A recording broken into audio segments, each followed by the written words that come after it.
can find us on social media, facebook.com/The Go Show with Mike Russell, and on Instagram @The Go Show with Mike Russell. YouTube, Go Outdoors with Mike Russell. Again, got to get over those social sites to check out the amazing Clydesdale, Manhattan video that they did for our bison hunt. It's a minute long. It's definitely worth your time. So great job on that, guys. Great job. Fantastic job.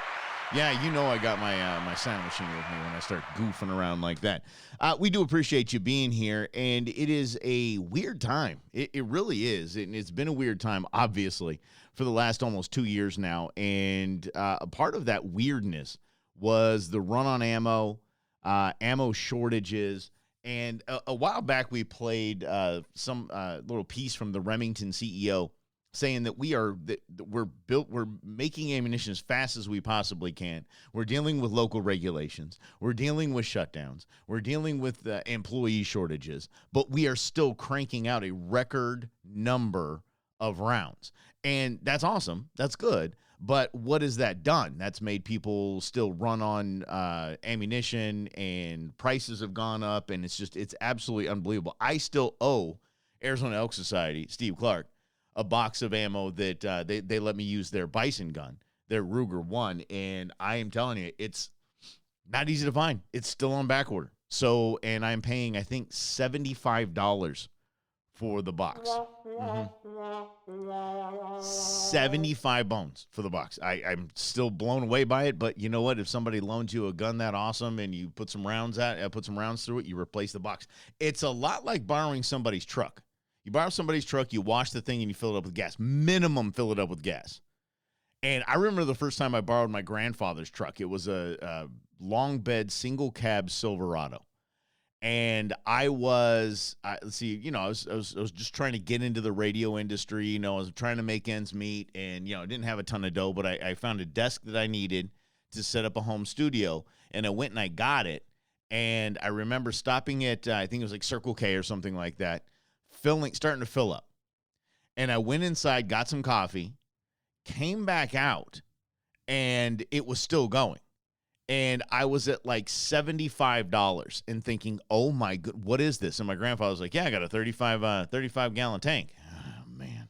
The Falcon does too. My F-150 is 35-gallon tank, and man, that is beastie. I go to Costco to fill up, and it's $102. No, $100 last time I filled up, 102 prior to that. So yeah, it is, there's a lot of things I want to say right now, but we do not get political on the Go Show. We do celebrate all things outdoors in this beautiful outdoor playground of a state that we live in. But back to the ammo, it makes range days tough.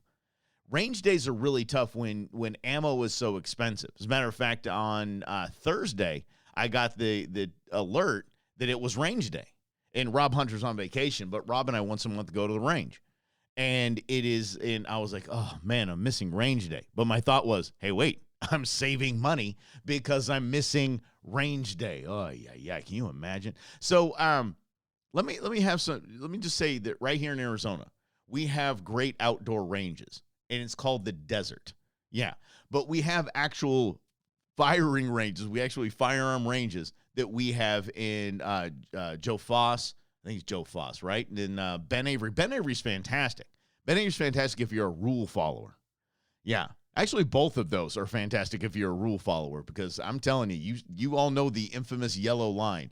You want to be famous? You want to get your name out there? Yeah, go ahead and step past that yellow line when you're not supposed to. Hoy, yay. But I've never been a fan of indoor ranges. I've never been a fan of going to an indoor range. As a matter of fact, I've only been to an indoor range twice. I just don't like, maybe it's an anxiety thing. I really don't know, but I'm just not a fan. I like the outdoor ranges. And if it rains, it rains. I'm not shooting that day. It's okay. But this is how to get it done on a budget. And I really think that it's important to talk about, because it's right now, it's everybody's kind of watching their pennies, especially around the holidays. They're thinking, oh man, this is definitely cutting into my outdoor budget. How about starting in your backyard? I know this sounds funny. I really do know it sounds funny. But starting in your backyard, like I did with my kids, starting just making a little shooting bench, nice chair, and their Red Ryder BB gun and some cans. That's how we started. That's how we started in the Russell household, and it's fun. And if you want to get to the range with all of your toys, I get it, but you're not playing with your AR in the backyard. So get your kids out there and get a Red Ryder BB gun, or how about a, maybe an air rifle, something like that. That's legal. Shoot, it's not a firearm. Yeah, no, it's missing sans fire.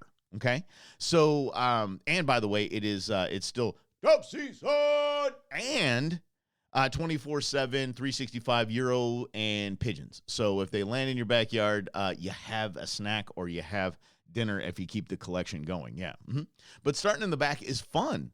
It gets you. It's not at the range, but once again, if you could, like me this week, where I had to skip range day, I didn't have to skip range day. It's just I didn't have my range buddy, and he was on vacation, so I just skipped it.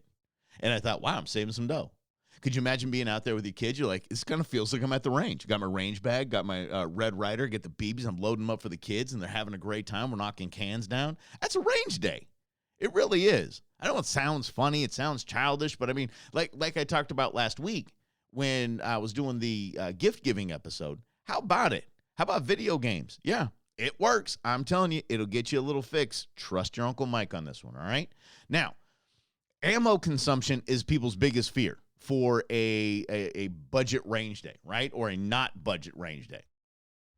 So the best thing that you could do in this is be selective with your shots.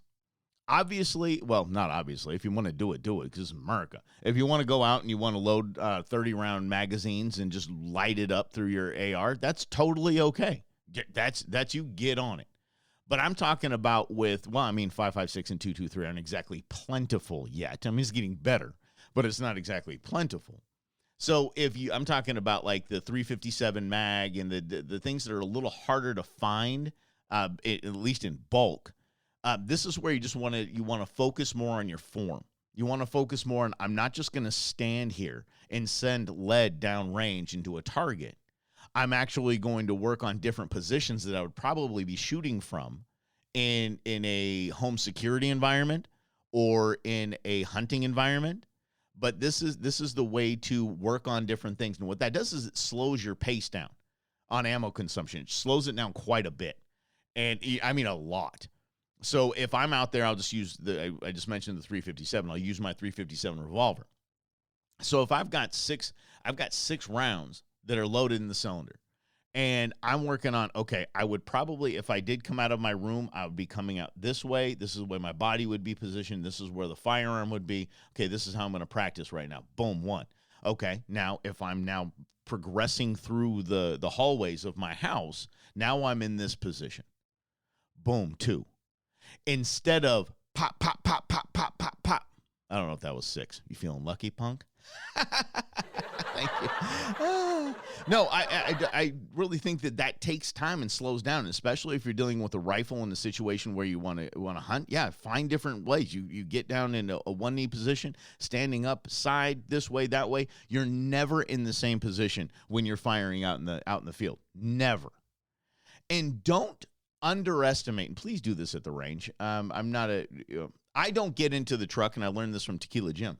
I don't get into the truck until I dry fire my firearm. It needs to be dry fired because I need to make sure that if anything happened and I forgot, the boom is outside and not inside. Make sense? And safety first. So I actually dry fire my firearms a lot. The benefit of dry firing them at the range is huge. And let me tell you why. Because not a lot of us, the ones of the old guard that have been doing this, that live and breathe this, they know their triggers very well. They talk about trigger pull all the time. They have every different term you could possibly imagine for trigger pull. But you don't know your trigger pull. I barely know mine. If you get out there and actually dry fire with your firearms, you learn so much about your trigger, and trigger is so important. And not only you learn the pull of your trigger, not only that you get familiar with it, it's going to make you a better marksman. And on top of that, it's going to help you squeeze,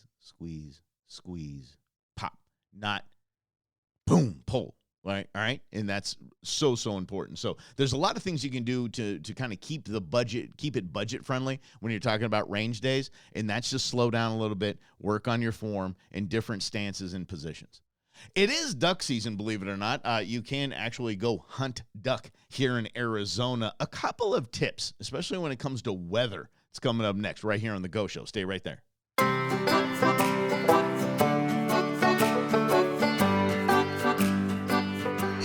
The world famous Go Show. I don't know about world famous, but yeah, we're famous-ish, famous light. Yeah, does that? Yeah, that's pretty much where we're at. Okay, this is the Go Show. We celebrate all things outdoors in this beautiful outdoor playground of a state that we live in. You can find us on social media, Facebook.com/The Go Show with Mike Russell, and on Instagram at The Go Show with Mike Russell. YouTube, Go Outdoors with Mike Russell. This segment of the program brought to you by Slavo Salt Seasonings. SlavoSalt.com, one of the greatest gifts you could possibly give anyone that cooks, thinks about cooking, or even hates cooking and just wants to put it on a TV dinner. Yeah, that's right. You put it right on a TV dinner. It's fine. You put it on movie popcorn. It's fine. Slavo Salt Seasoning. Get over to SlavoSalt.com. Use the code GOSHOW, and you're going to get 15% off. That's right. 15% off. Let's talk about duck hunting a little bit. Yes, because duck hunting is a thing here in Arizona, and I did not know that. I thought, why in the middle of the desert would we ever be duck hunting? Because when they say they're flying south for the winter, we are south. Yeah, so that's it. We are south. Here's the problem when it comes to duck hunting in Arizona. Because if you're doing the whole sit in a blind, sit in a spot, and wait for them to come down, wait for them maybe sitting by water. Well, you should be sitting by water. You're dealing with the best of the best, or the luckiest of them all. Please understand that these things have been shot at since their home location all the way down to Arizona. They have lost a good part of their crew, and these are the ones that are now looking for everything. They've got their system down. The reason why they're still alive is because they're not stupid. That's what makes duck hunting very difficult here in Arizona, but it's doable. It definitely is doable. I remember I had Coach Tony Marquez. I had him on the program a few years ago, and he was teaching me how to duck call. And I thought I was the funny guy. I brought I brought a goose call in. Yeah, see, that didn't go over so well. But he just looked at me with this just deadpan face and said, "That's a goose call." I'm like, I know, man. I was just trying to make you laugh. But I've kept that duck call in my truck since then, and I practice every now and again. It's so funny seeing a grown man, trying to practice a duck call in a truck at a stop sign. So yeah, I practice as much as I can because it is an art. It's like learning to play an instrument, really. Some would say it's learning to speak a language. I think it's a combination of both, because you're trying to speak duck, and you're trying to make this piece of wood and reed and plastic. You're trying to make it sound like they would sound speaking their language. It's kind of like going to a foreign land. A foreign land. It's like, how old am I? It's going overseas, going to another country, and you get you're trying to speak in their language, and you try to speak it in their accent. That takes a lot of practice and a lot of time. So duck hunting definitely possible here in Arizona, but it is, once again, it's something that you're going to have to do your best to practice. Mm-hmm. It's not. Some people like just puddle jumping. That's fine. Don't need to learn any of that. Just go walking around by bodies of water, and you'll jump them.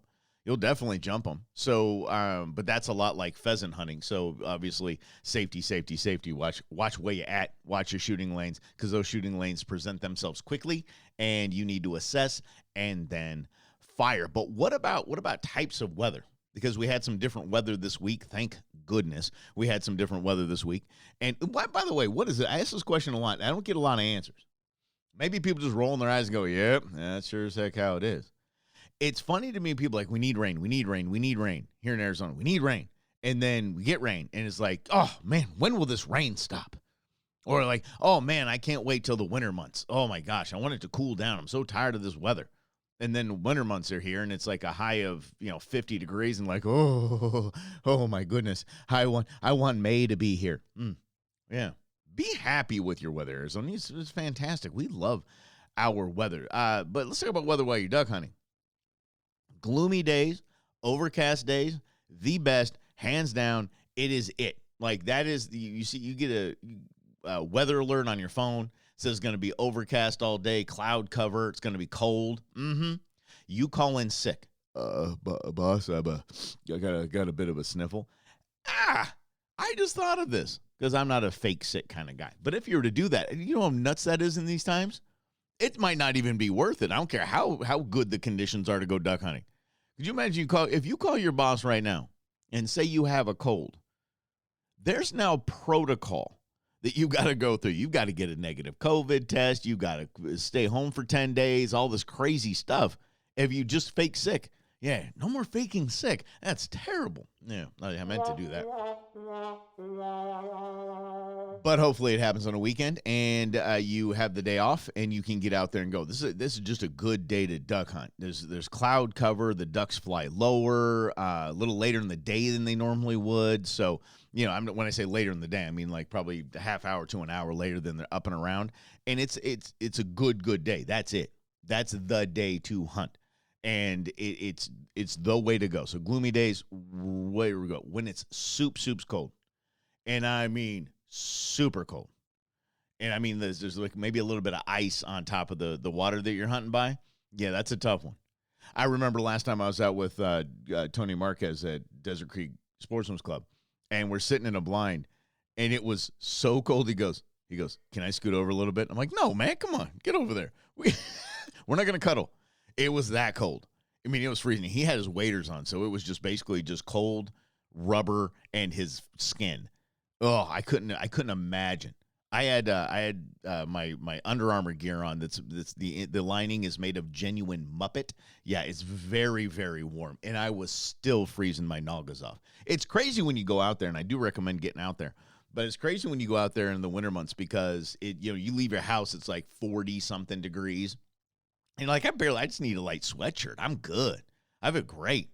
You keep heading west, and then you get by that water, and it's 20-something degrees. I mean, just boom like that, like a 15, 20-degree drop. And that's what happened the last time I went out with Coach Tony. So it was definitely a challenge. So freezing weather, yeah, not so good for the duckies. It just isn't. They're a lot like us. I mean, they live in the weather, that's fine, but they don't like water that's got ice on top of it. So if there's a little freeze around the pond, it might be a tough day hunting, but always better than a great day working, right? Yeah. So it's a weather kind of thing. Clear, beautiful days are for one thing and one thing only: people. Yeah, clear skies, no wind, everything's fine. Yeah.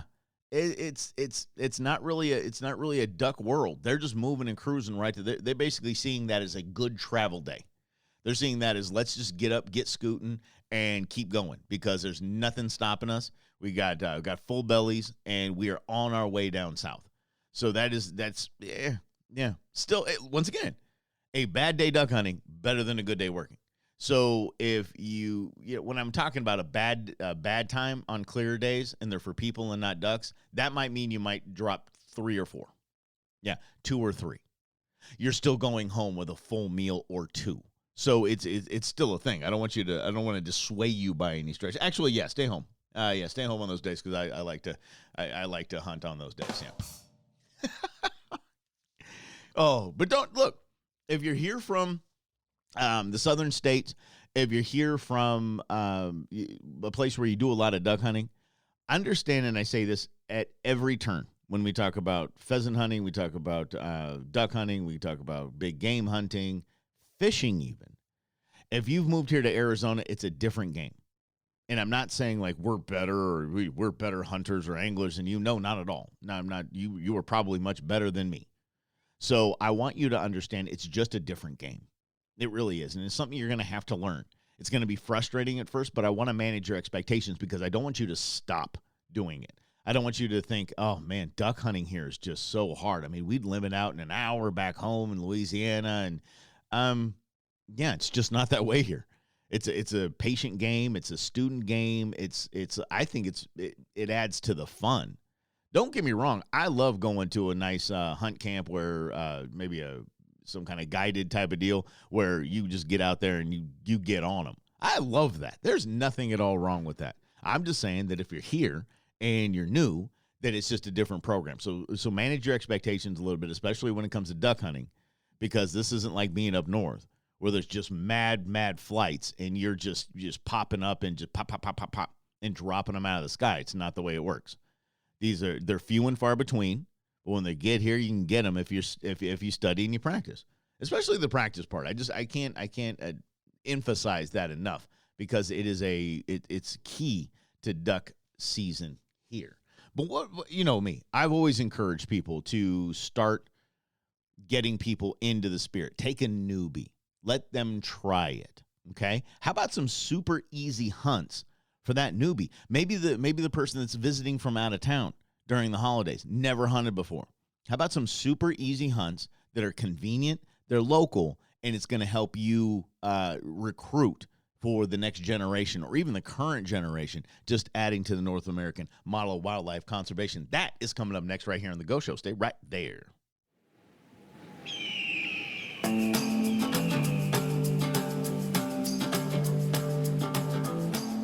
Thank you so much for being here. This is the award-winning Go Show. That's more accurate. Last segment I said this is the world famous. Yeah, went a little nuts there. I got some. I think I have fans in New Zealand. That's about the extent of my global trotting. Yeah.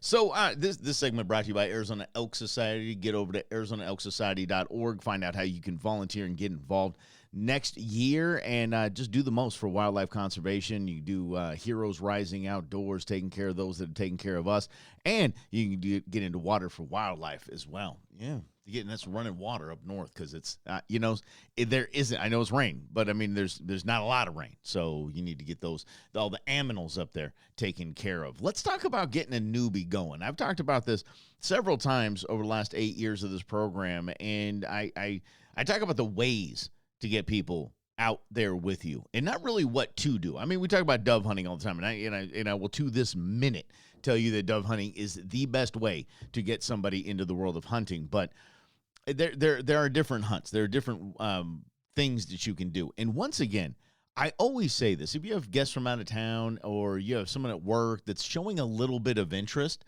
one of the best options you can have is just having that person come along with you. I'm talking about don't even touch a firearm. Hang out in the morning. Stand around the back of the truck. Have some coffee.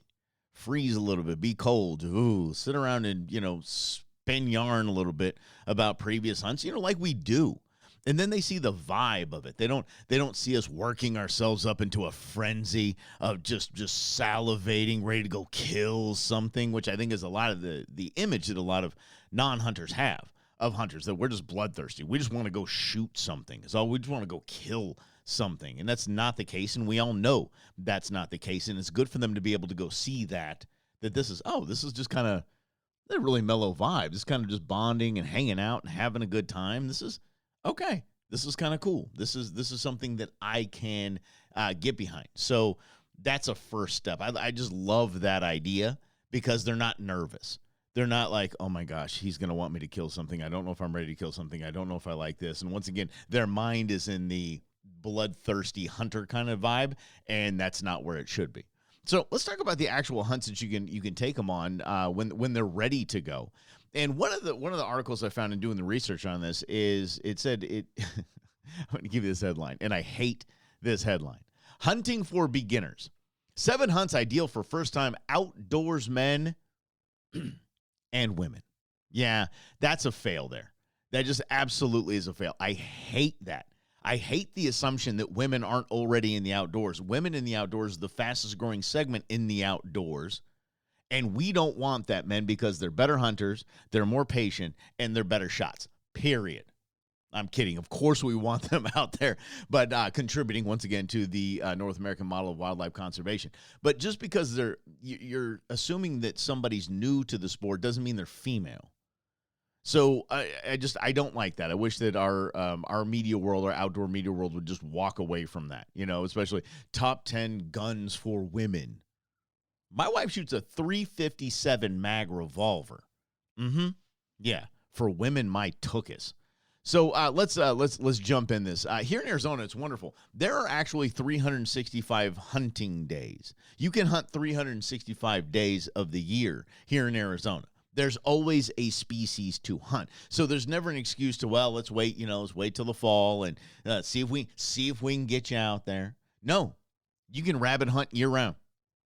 You can hunt Eurasian dove year round. You can hunt pigeon year round. Now, let me stop there because I want this very specific because I'm a big bird ID kind of guy. That's the wonderful part about hunting out of normal dove season, the whitetail, the white wing and the mourning dove. Hunting outside of that is easy because bird ID is simple. If it looks like a pigeon, it's either a Euro or a pigeon. Euro dove are huge. They're gigantic, and they are delicious. And the breasts you pull out of that thing they're huge. Same with a pigeon. Same thing. I'm not saying hunt pigeon. Obviously, you can't hunt pigeon in the city. I'm not talking about city birds. I'm talking about the ones that are out eating in the dairies, out eating by the rivers. They're eating the exact same thing as dove. And it's the largest of the dove family. Same family. So it tastes the same. It's fantastic and wonderful, and actually it tastes better. I know it sounds funny, but we can hunt those year round. Really. I know I mentioned that when we were talking about a range day on a budget. But we can hunt those year round all the time. And once again, it is good eating. I have never been, believe it or not, I've never been squirrel hunting. And I don't know if that's a thing here. And I really haven't heard much about it. Man, I would absolutely love to do it. I think it's fantastic. And it's a cool little, walk through the woods really is what it is. We're just talking about the different types of weather to duck hunt in. You can duck hunt here pretty well. Tony, I don't know if Tony Marquez still has day duck hunts. You might want to give him a call, see if they still do that. But if not, I was talking about puddle jumping. You can go onto Google Earth and you can find these bodies of water. And then if you combine that with like Onyx Hunt, you can find what's private land, what's public land, and where you can and can't hunt. You can just go puddle jumping. And essentially, I mean, let's be honest here. Puddle jumping and duck hunting is not, it doesn't have a super high success rate or even a C rate, a shot rate. So what they see is, okay, hunting is difficult. Hunting takes time, but hunting's fun. We're just out here cruising around, talking, having a good time. We're sneaking up on things. The adrenaline starts pumping. That's a great newbie hunt. Once again, it's a little humbling, but you want to manage expectations as well all the way through. And, getting out and doing a pheasant hunt at the club is fantastic, an idea. There's 3 places in the valley. 3 places in Arizona, I think. Maybe 4. I don't know about down south. 4 places where you can go have birds placed. You can have your dogs go flush them. And you can shoot them. I mean, it's a good introduction. We're talking about hunting for beginners, like different types of hunts to take a beginner on. And there's always the option, remember, that they don't have to hunt. They just kind of cruise along with you. That's a bonus because, yeah, all about your birds. And then, of course, obviously dove is the way to go. Dove always is the way to go. If you're a traveler and you're saying, I want to travel hunt, I want to go somewhere. I want to hunt some feral hogs. Talk about exposure because now we're dealing with big game.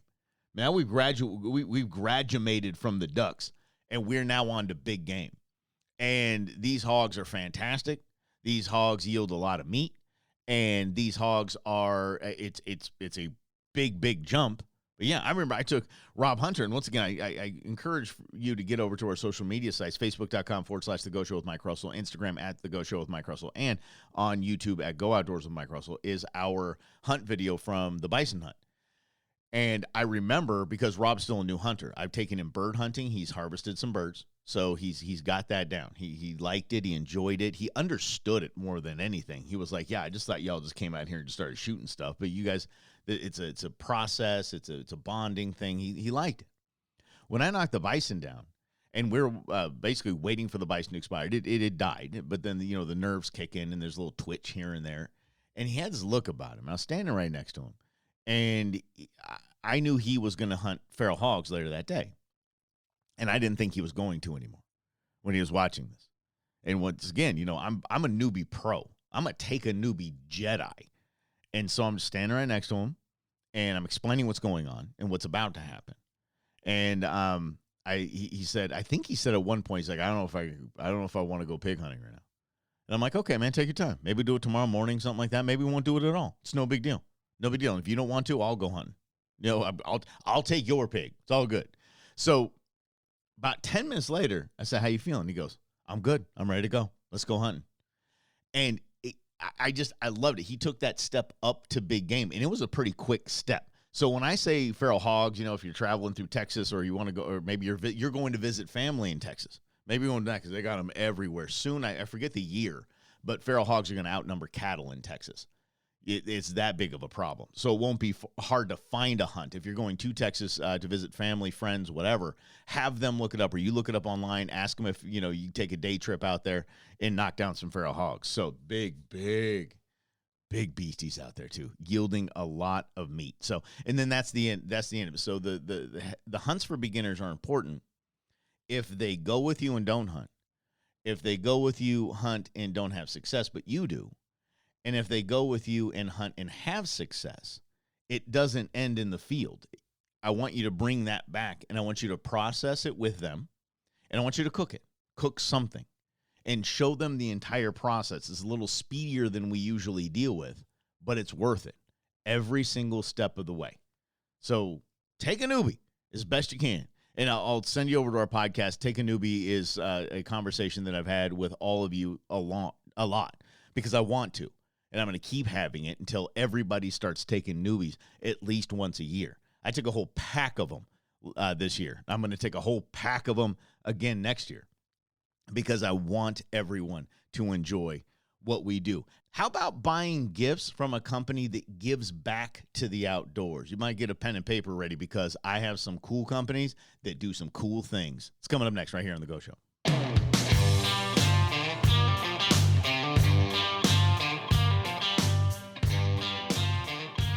So much for hanging out with us. I just absolutely love getting to do this each and every week for the last 8 years. As The Go Show, we celebrate all things outdoors in this beautiful outdoor playground of a state that we live in. We have one more show before we'll run a couple of best ofs to wrap out. Maybe I should have some coffee. Hold on. There we go. To wrap up the year, Christmas episode and a New Year's episode, but then we're going to hit it hard in January. First weekend, of course, we're going to go over hunting New Year's resolutions, and you know my thoughts on resolutions. Yeah. So let's get to that. And I really want to thank you. Thank you again. And next week, I'm going to thank you again. Each and every week you're here with me, and I'm so thankful. In November, I really appreciate you hanging with me when we did the reruns all 4 weeks because the Rona kicked our tails. And when I say our tails, I mean mine and Rob Hunter's wife. So there was, when you have a co-host that has to quarantine and stay home, and then when you're down and out, and it just too many plates spinning at that one point, we're just completely upside down. So I'm so thankful for that. Let's get to outdoor programming, shall we? What we do for a living. And we talked about gift giving last week. And, the whole charitable contribution thing's going on right now. And if you have someone who has everything, like me, I have too much stuff. I really do. But I am going to keep acquiring stuff because it's just what we do. It's American. Let's start with Wildlife for Tomorrow, Arizona Elk Society, Mule Deer Organization. As a matter of fact, I want you to just look up the HOG, the Hunting Angling Heritage Work Group. It's called the HOG, the Hunting Angling Heritage Work Group. Any of those organizations in there are doing the most for conservation. If you want to give somebody a donation as a gift, could you imagine opening up a card and say, I donated $100 to Hunts for Heroes in your name? How cool is that? That's one heck of a gift right there. I love that. But for those that can't or won't or don't want to, or actually thinking, hey, you know something? I still want to give a gift. There are companies you can buy from that have a big conservation push. They give money back to conservation. I'm going to let you know, so make sure you get a pen and paper ready, or you can catch us on the podcast on Monday night. So let's start with that. Oh, first, last week I mentioned, who did I mention? Kulina Knives. I was talking about the knives that I really wanted. So here's what I do. Just if you're new to the program, this is what I do. I actually buy my own Christmas gifts. I really do. I hate returning things. So if somebody says, what do you want for Christmas? I tell them, and I say, I'm going to go grab it now. It's going to ship here. That's going to be from you, okay? I don't need surprises. I have enough surprises in my life, honestly, with 3 radio shows, being in the media world, dealing with social media and pushback on social media and the like. I have enough surprises. In my life, I like a little bit of certainty, especially around the holidays when I'm taking a little bit of time off. It's kind of a big deal to me. So I buy my own gifts. I did buy my knives that I wanted, my big like blacksmith kind of knives. I was like, yes, this is the kind of stuff I want. And I bought them from a company called Kulina. Now, the three of them came, and I noticed that there was a slice in the package. And I'm like, whoa, whoa, whoa, whoa, whoa, wait a second. Then I started to pull one of the boxes out, and it had been torn. The box had been torn, and I opened it up, and the knife was in there, but the sheath was gone. And then so I opened the other two to make sure that was the thing, and they each had sheaths. So I just sent Kulina an email, and they were like, oh, man, really sorry that happened. That's terrible. They could have just said that's on FedEx, UPS, whoever sent it, whoever shipped it. And that's sorry, you got to take it up with them. No, they said, no, we'll get you another sheath in the mail right now. Done and done. Yeah. Good customer service is always a good thing, especially when you're dealing with a company that gives back to the outdoors. All right, let's get to this. We're gonna bust through the list here, and I want you to really take note of these companies.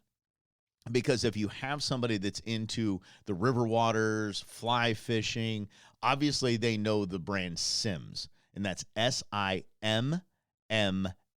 So I don't know what I is, but SI Michael Sam I Michael S. Somebody's going to send that. I know they're going to send. But what they do is they have a program where they give a piece of their profits every year to conservation, and you can earn a $50 credit towards new waders when you give a spent pair to a retailer upon purchasing a new pair. How cool is that? Yeah. So this is a give, and obviously you've heard of Orvis. Everyone has heard of Orvis, and they are giving. They have generated millions of dollars. This is Orvis to natural resources. They have the 5% for Nature program, and it started. Are you ready for this? 3 decades ago. 30 years ago, Orvis started the 5% for Nature program and has funneled more than $20 million to various conservation efforts around the country. Now, including the fight against the Pebble Mine in Bristol Bay, the Everglades in Florida, and Angling for All, started by Brown Folks Fishing. So how cool is that? Brown Folks Fishing. I love that name. Yes, everybody should get into the outdoors. I don't care what you look like. I don't care what gender you are. Everyone needs to get in the outdoors and have an opportunity to get into the outdoors. There's also gill fishing. Gill fishing does a lot of recycling efforts and all of that. I don't know if you've heard of this. I haven't heard of this yet, but it's the alpaca raft. It looks cool. I'm not a raft guy, but if you're into the kind of rafting, fly fishing kind of deal, alpaca is a big user of American raw materials. Recycled materials, and most of their stuff is sustainable. So that's always cool. Did you notice they changed the arena downtown to Footprint Center? Yeah, it's an interesting company that has all recycled goods. When they changed names, they sent the radio stations like a sample of what they're going to be using, and they had like these coolers and all of that. So interesting to try to test those out. How about cases? I'm a big case junkie. I love like Pelican cases and all of that. Like I got a drone, so I go through the Pelican case and make sure that everybody's got his little snug deal. So launching in October next year.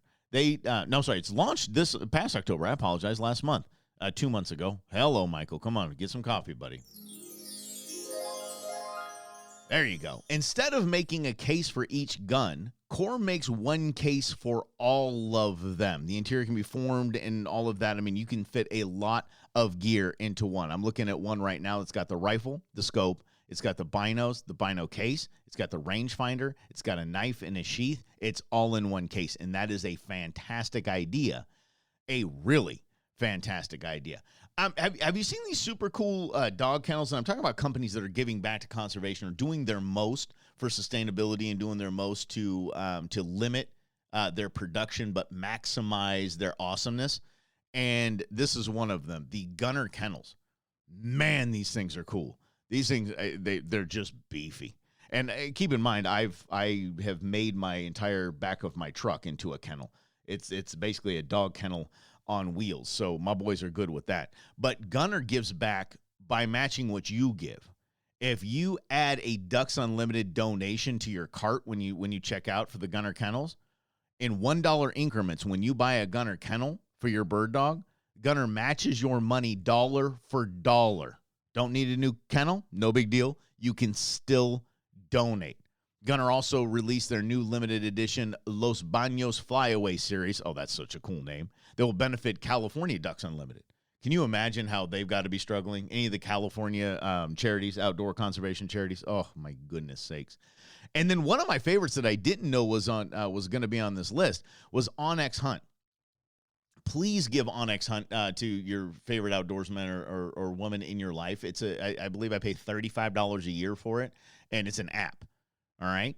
So the app that topography navigation, I love that, is improving access to 150,000 acres of public land by building 150 miles of trail by 2023. So far, Onyx has helped secure and improve 58.4 thousand acres of access to restore and build 28 miles of trail. How awesome is that?